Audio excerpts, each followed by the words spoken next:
저는 이름은 류혁이고요. 그리고 지금은 뭐 특별하게 하는 일이 없지만 계엄 선포 전까지는 법무부 감찰관으로 일했었습니다.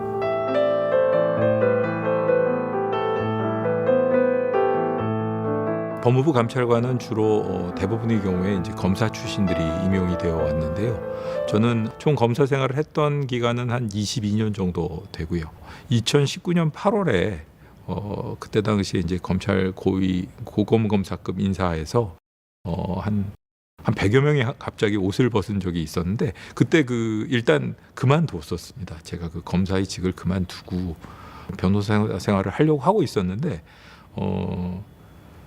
법무부에 그때 당시에 근무하던 이제 기조실장이 전화를 해가지고 감찰관 자리가 비었는데 혹시 응모해 볼 생각이 없느냐 이런 얘기를 해가지고 공모 절차에 응모해가지고 다시 감찰관으로 일하게 된 겁니다.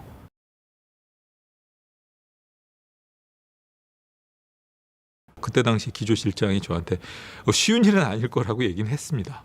쉬운 일은 아닐 거라고 얘기를 했고 뭐 어느 정도 예상은 하고 있었지만 제가 감찰관으로 총 근무한 기간이 4년 6개월인데요. 정말 편치는 않았던 기간인 것 같습니다.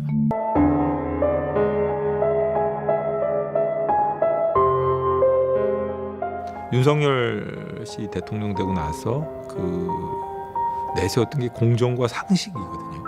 그래서 저는 공정과 상식이라는 게 확실히 지켜지기를 바랬는데 정말 솔직하게 그리고 직설적으로 말씀드린다면 제가 기대했던 것만큼의 공정과 상식이 최소한 저희가 담당하고 있었던 감찰 업무에서 확실히 유지되었다고 보기는 어려운 것 같습니다.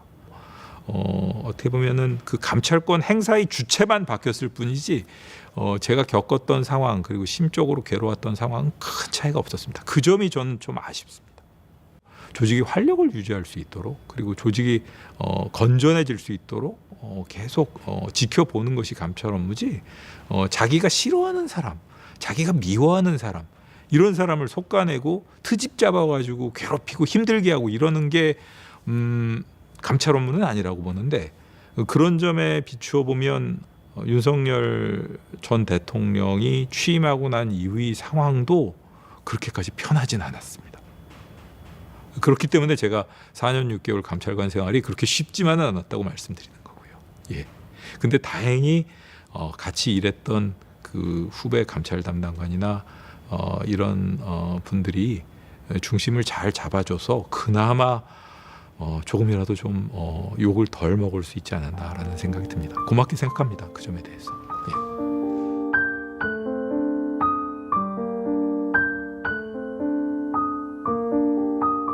아내가 저 동네 친구들, 동네 그 또래 친구들하고 제주도 여행을 그 전날 떠났어요.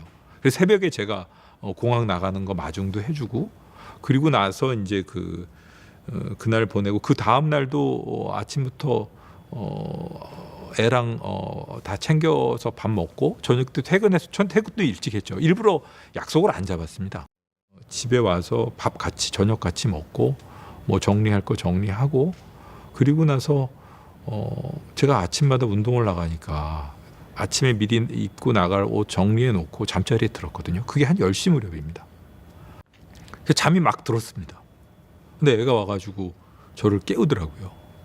엄마한테 전화가 왔는데 아빠 일어나서 좀 텔레비전 좀 보고 좀 확인 좀 하셔야 될 것 같다고 왜 그러냐고 그래서 얘기를 했더니 애가 아빠 뭐 계엄이라는데요.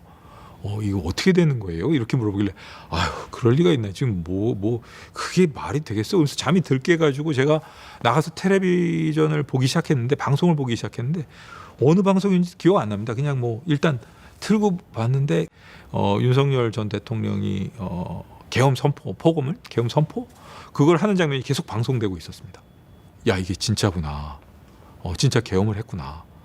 이런 생각을 하고 가만히 들여다봤는데 전 전쟁이라도 난 줄 알았어요. 사실 뭐 전쟁 상황에서 계엄이 선포가 되는 건 당연한 것이고 국가 비상사태라든가 혹은 전쟁이 임박한 상황에서 계엄 선포는 뭐 불가피한 선택이라고 봅니다.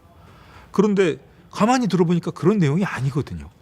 국회에서의 극한 대립이라든가 혹은 뭐 여러 가지 무슨 뭐 폐악질 이런 걸 어떻게 보면 이게 그냥 감정적인 표현을 막 쏟아놓으면서 그 결과로 자기가 계엄을 선포하게 되었다는 식으로 얘기를 하는데 이건 아니구나라는 생각이 들었습니다.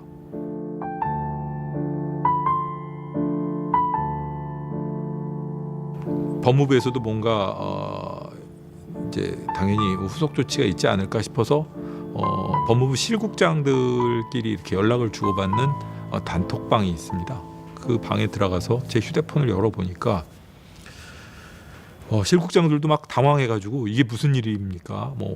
계엄이라는데요. 그래서 이거 우리가 어떻게 해야 되죠? 뭐 이렇게 얘기하는데 갑자기 모 실장이 거기다가 장관님께서 용산에서 출발하셨답니다. 법무부로 곧 도착하실 예정입니다. 실국장님들도 모이시죠.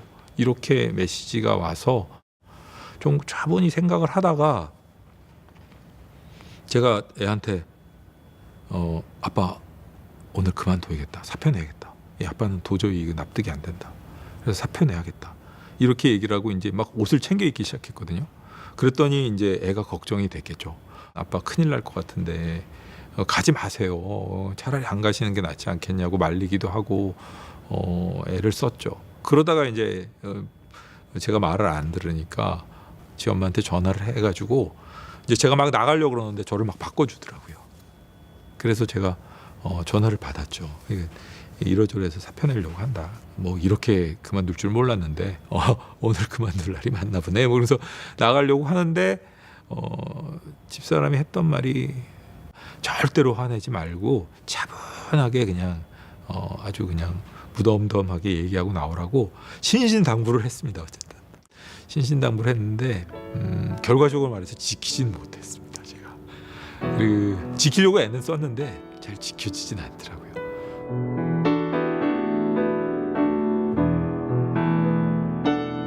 제가 집이 마포고요. 거기서 과천까지 간 거니까 이게 평소에 안 막혀도 뭐 1시간 남짓 50분 정도 걸립니다. 근데 그날도 그 정도 걸렸던 것 같습니다. 그 정도 걸렸고 도착한 시간이 12시 조금 안 되지 않았나라는 생각이 듭니다. 제가 그러니까 들어갈 때 평소와 다르게 이 과천청사 정문에서 신분증 검사를 하더라고요. 제가 이제 차량 비표도 있고 등록도 되어 있어서 자동으로 게이트가 열리는데 신분증 검사를 하고 들어가는 걸 보고 그때부터 좀 심상치 않구나라는 생각을 했고 다행히 법무부 근처에 빈자리들이 많고 그래가지고 거기다 세워놓고 올라갔죠. 올라가려고 하는데 마침 차관님도 늦게 도착을 하셨어요. 차관님 도착하시길래 기다려가지고 같이 엘리베이터를 타고 장관실로 올라가게 됐고 그때 엘리베이터 안에서 차관님한테 제 의견을 밝혔습니다. 만약에 차관님 이 회의가 계엄 관련 회의라 그러면 저는 참석하지 않고 바로 사표 내겠습니다. 라고 얘기를 했더니 그냥 고개를 푹 숙이고 아무 소리도 안 하더라고요. 그래서 제가 그냥 우스갯소리를 했습니다. 어깨 툭 치면서 그냥 제가 왜 사직하면 하와이 꼭 가볼 거라고 얘기 안 했습니까? 그러면서 고래 보러 간다고 얘기했는데 고래 일찍 보고 좋죠. 그냥 그 얘기하고 일어나서 저 열리니까 같이 7층의 회의실로 들어갔죠.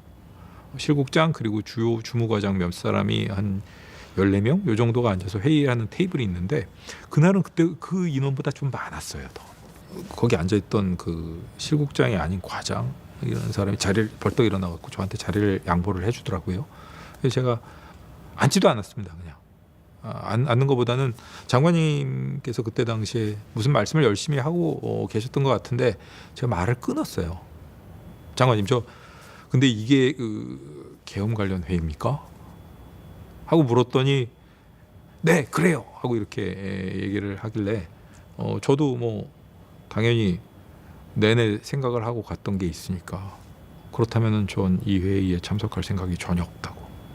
그리고 계엄 관련 지시나 명령 이런 거에 일체 따를 생각도 없다고. 그렇기 때문에 저는 공직자로서 더 이상 근무할 생각이 없기 때문에 당장 사직하겠다고. 그렇게 얘기를 했더니 저는 사실 정상적인 상황이라면 감찰관 늦게 와가지고 지금 우리도 지금 상황이 파악이 안 되는데 앉아서 얘기를 들어야지. 지금 갑자기 그런 얘기를 하는 게 말이 됩니까? 이런 얘기를 기대했어요. 상식적인 얘기를. 근데 네 그렇게 하세요. 그러니까 뭐 이런 식으로 말씀을 하시니까 뭐 그렇게 하라고 하시는데 그렇게 못할 게 뭐냐 이런 생각이 들어서 나오면 바로 이제 그 부속실이 있습니다. 부속실 서기관이 저랑 같이 근무했던 분이라서 그분한테 저는 오늘이 이제 제가 공직자로서 마지막 날인 것 같다고 사직하기로 했으니까 용지 하나 없냐고 했더니 법무부 용지를 주시더라고요. 그래가지고 거기에 사직서를 쓰고 그리고 나서 사직서를 건네주고 집으로 가려고 생각을 했는데 갑자기 화가 나는 겁니다. 그 화가 나가지고 문을 벌컥 열고 들어가가지고 제가 뭐라고 막 소리를 질렀는데 그게 대충 그런 취지였던 것 같아요. 아무리 여야가 극한 대립을 해도 그렇지 계엄이 말이 되냐고 뭐 이런 얘기를 하고 그냥 문을 쾅 닫고 나왔던 것 같습니다.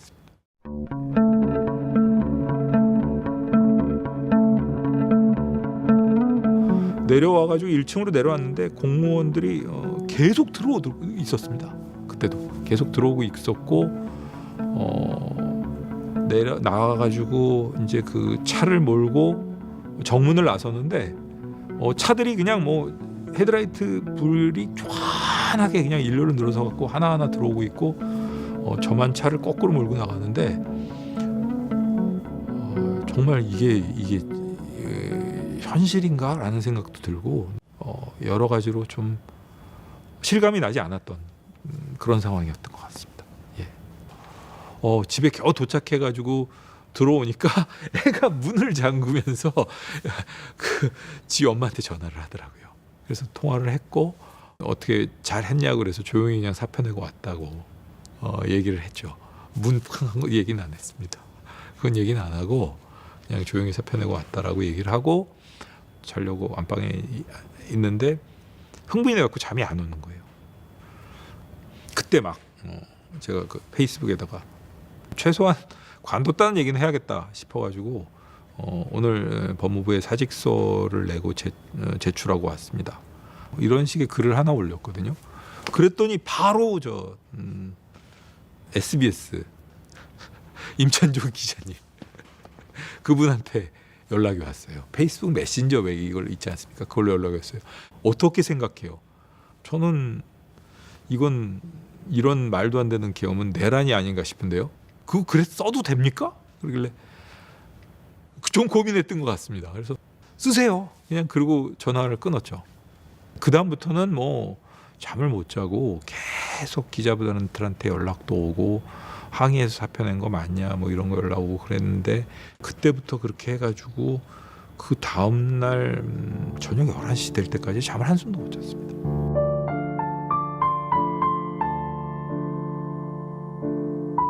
저는 진짜로 그런 뭔가 막연한 기대지만 그런 믿음은 있었습니다. 저는 계엄이 해제되지 않고 계속 지속됐다면 저랑 뜻을 같이 하는 사람들이 계속 나왔을 거라고 생각합니다. 실제로 명령 수행을 거부한 군인들도 있었지 않습니까? 그리고 명령에 대해서 의문을 품고 제때 이행하지 않은 사람들도 있고요. 예를 들어 뭐 단전 단수 지지에 대해서도 그게 우리의 업무인지 한번 생각해봐야겠다라고 한다던가, 뭐 합수부 파견 뭐 검토라도 그게 과연 그런 사례가 있었는지 한번 봐야겠다라고 얘기한다던가, 뭔가 좀 이런 법적 절차를 한번 검토해 봐야 된다라고 얘기한 분들이 있었던 것을 보면 어떤 식으로든 저항하지 않았을까라는 생각을 합니다. 비록 이번의 사태로 갑자기 흔들리긴 했지만 87년 이후로 세워져 온 민주주의 전통이라는 게 하루아침에 만들어진 건 아닌 것 같거든요. 윤석열 전 대통령이 본인의 뜻대로 계엄 사태를 유지하지 못하는 것은 당연하지 않았나라는 생각이 들고요. 그게 더 큰 피해를 입히고 더 큰 결과를 겪고 나서 해제되느냐 아니냐 이 문제였는데 다행히 일찍 해제가 됐죠. 예, 다행스럽게 생각합니다.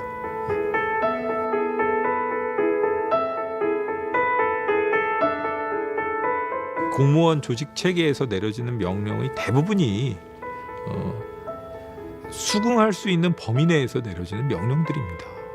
그런데 이렇게 말도 안 되는 비상식적이고 법률에 위반하는 그리고 위법한 명령이 내려질 수 있는 상황이 있을 수 있고 그런 사람들이 없지 않아 있다는 걸 이번 기회에 확인했으니까 일종의 예방주사 비슷한 마음으로 마음속에서 그런 상황이 되면 어떻게 행동을 해야 될지 본인의 의지를 그냥 다지는 그런 계기가 됐으면 좋겠습니다. 예.